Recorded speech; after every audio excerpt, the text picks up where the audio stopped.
Hello everyone, welcome back to Real Life. I hope you're having a great day. It's always a pleasure to share a new episode with you. Before we start today's episode, a reminder that you have access to our easy-to-use episode map guide, which will link you to all 1,300 plus episodes around the globe.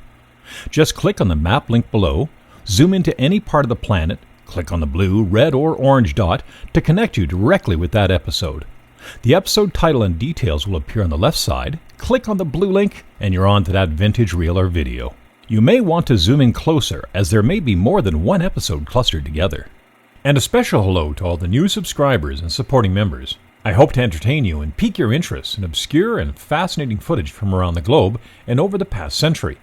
If you've enjoyed this episode or any of the other 1,300 plus episodes, consider supporting the channel. A lot of time and work goes into every episode. This 1958 road trip reel covers several thousand kilometers of summer travel from Jasper to San Francisco. The Banff-Jasper Highway was only opened in 1940. It still took many years for a trip to the Columbia Icefields to become popular. Wartime rationing stopped most travel until 1945. It was several more years before life was normal enough for people to afford to travel by car. By 1958, tourism in Banff was in its infancy. As a result, it's safe to assume that travelers that made it this far in the 1950s were rather adventuresome. No GPS, no cell phones, no radio stations beyond the closest city, Calgary, limited services beyond Banff and Lake Louise. However, service stations did a roaring business with colorful fold-out road maps, which required Dad to pull over, unfold the map, and figure out where we were on a map where 1 inch equals 40 miles. But that soon-to-be dog-eared map sure came in handy and would be carefully folded and tucked in the glove compartment of the family car. What the map couldn't quite convey was how stunning the scenery could be. That was left to our imagination from perusing National Geographic magazines. Tourist bureaus were in their early stages, relying on word of mouth and modest ads in newspapers across North America. The Icefield Parkway opened a route that allowed the driver of a car to come within a few hundred yards of the Athabasca Glacier. Despite it being a gravel road with a speed limit of all of 30 miles an hour, it proved popular nonetheless. It would finally be paved in 1961, just before the completion of the Trans-Canada Highway in 1962. In the decades since, the glaciers have receded, pulling back several kilometers on average.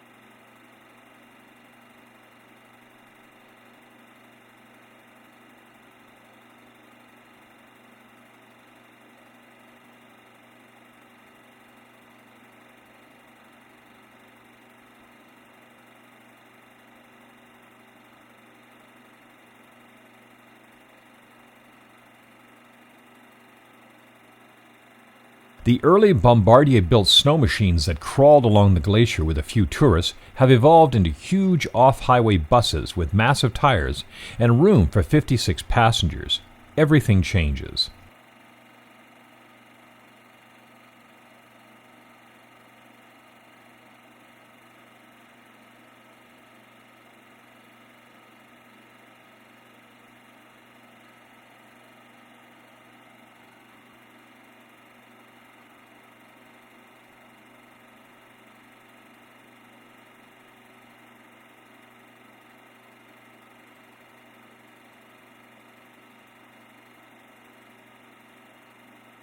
Accommodations for these travelers was either primitive camping or staying overnight at a modest cabin.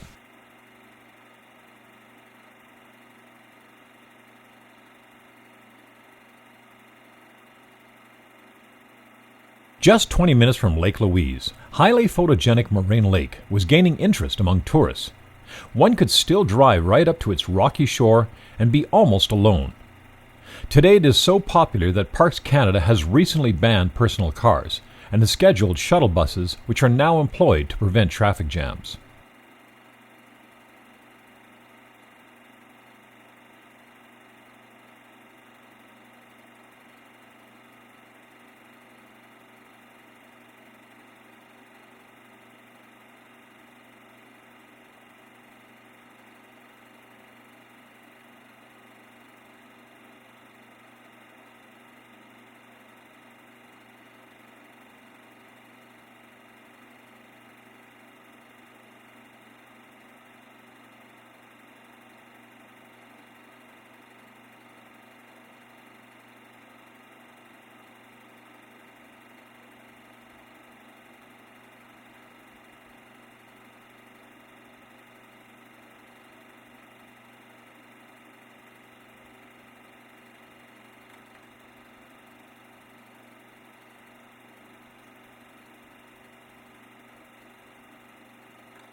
A chance stop in Banff is met with a First Nations event on the grounds of the National Park Administration Building. The Nakota First Nations, formerly called the Stoney People, celebrate the beginning of the annual Banff Indian Days festival with dancing and socializing in ceremonial dress. There were a few spaces during this period which afforded extensive interaction between local Indigenous people, urban Canadians, and international tourists. The Indian Days became an essential space for the exchange of intercultural knowledge. The festival reinforced temporalized and exotic images of local Indigenous people and would fade away in 1972.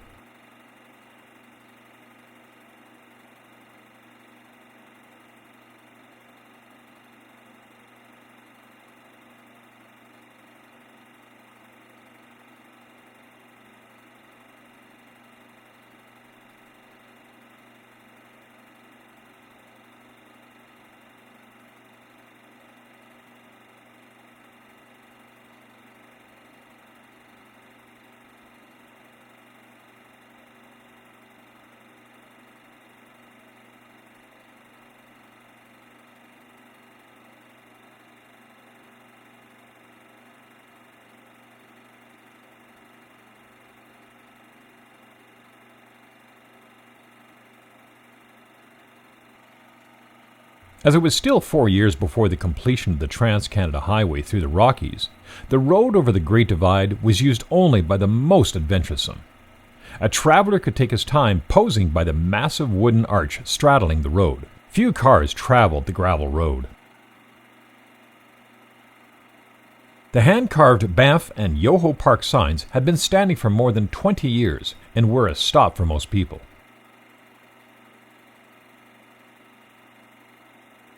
On the other side of the Kicking Horse Pass was several sites worth exploring, including the natural bridge on the Kicking Horse River.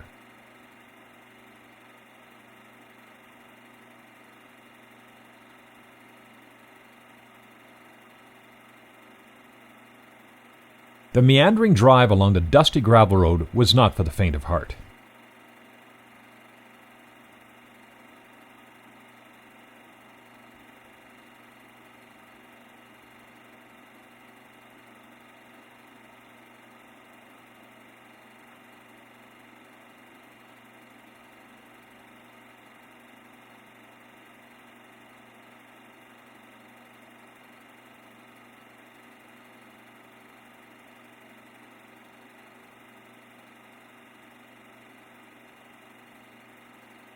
The Cisco Railway bridges on the Fraser River and a short bit of footage in the Fraser Canyon gives a taste of the remarkable views of this journey.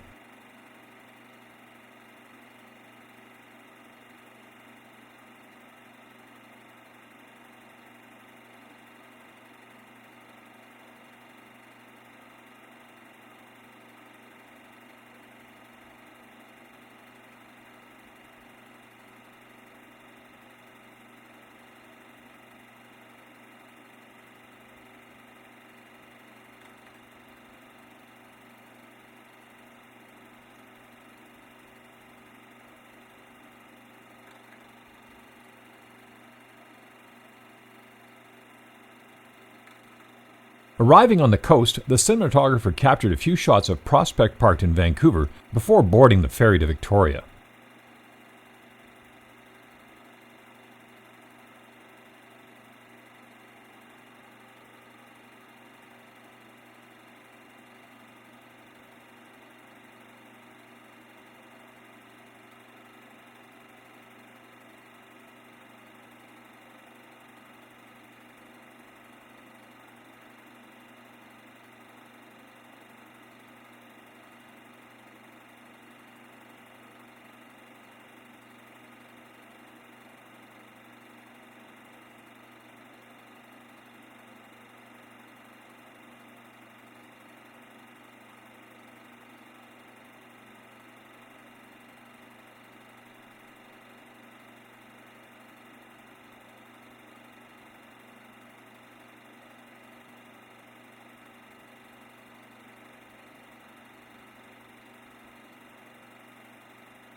The last stretch takes us to Northern California and finally to San Francisco. Thank you to everyone viewing these episodes. Your loyalty is appreciated. Without you, this channel would not exist. Enjoy.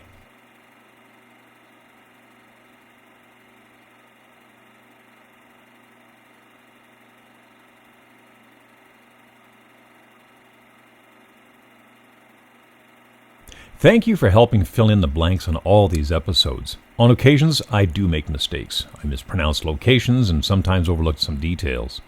I very much appreciate the corrections you share on the comments section. Thanks for not being too hard on me. It's a delight seeing the collaboration among viewers.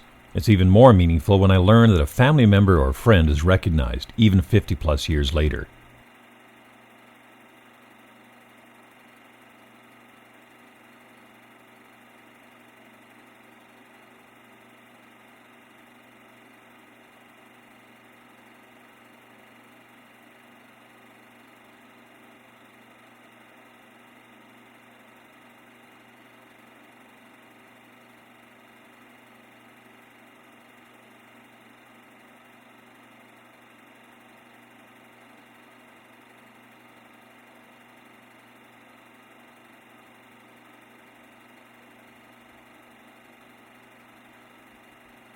Thanks for watching. Have a great day. Be kind, and we'll see you next time on Real Life.